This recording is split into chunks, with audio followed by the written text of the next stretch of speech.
ጽናት ጸባይሽ እንዳይቀየር በዚሁ ቀጥይበት። ሰኒና ጆከር ቶሎ ተጋቡ። ይችን የእሌኒ የምትባል የናሆምን ፍቅረኛ ከድራማው አስወጡልን። ይህንኛውንም ደግሞ እነ ሰኒ ቤት የነበረው ልጅ እንግዲህ እሱንም ደግሞ በጭራሽ ማየት አትፈልጉም። ብዙዎቻችሁ ሀሳብ አስተያየት እየሰጣችሁበት ያላችሁት ነገር ይሄ ነው። ሰላም ውድ የተከበራችሁ የቻናሌ ተከታታዮች እንዴት ናችሁ?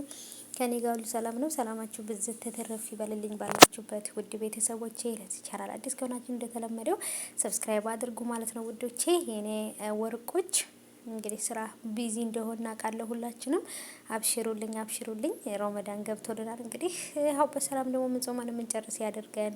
ለስራውም ለሁሉም ነገር ፈጣሪ ትዕግስቱን ይስጠን የኔ ውዶች፣ አብሽሩልኝ። እና ባይቦቼ ያው እንግዲህ ታውቃላችሁ ምንም ያህል ስራ ላይ ብንሆን የጽናት ድራማ ከተለቀቀ በቃ እየተደበቅንም ቢሆን ነው የምንከታተለው ታውቃላችሁ። እና ያው ከስራ ካልጨረስን በኋላ ማየት እንችላለን ማለት ነው ውዶቼ፣ አትጨናነቁ።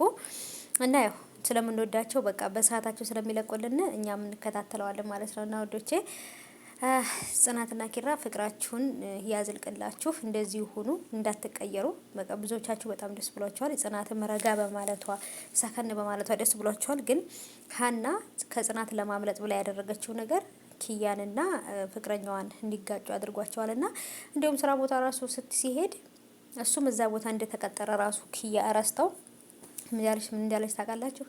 ምን ልትሰራ መጣ ናና እናስቀናት ብላ ሀና ደውላልን ነው እንዴ ብላ ነበር ያለችው። እና ይሄ ነገር ደግሞ ሀናን በጣም ነው ያስቀየማት፣ በጣም ነው የተቆጣችው እውነት ለመናገር። ምክንያቱም ታውቃላችሁ ምን ያህል ከባድ እንደሆነ ማለት ነው።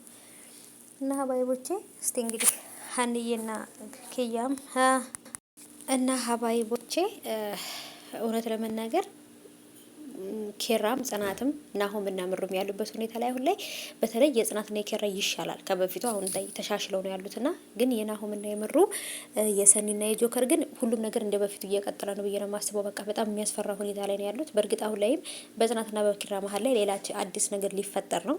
እሱንም ደግሞ በቀጣይ ክፍል ታዩታላችሁ። ኪራ አፍቃሪ የነበረችው የበፊቱ አፍቃሪው ናት እንጂ እሷ ያፈቅራትም። እንደምታዩት እቺ በፎቶ ላይ የምታዩት ልጅ እንግዲህ መታለች።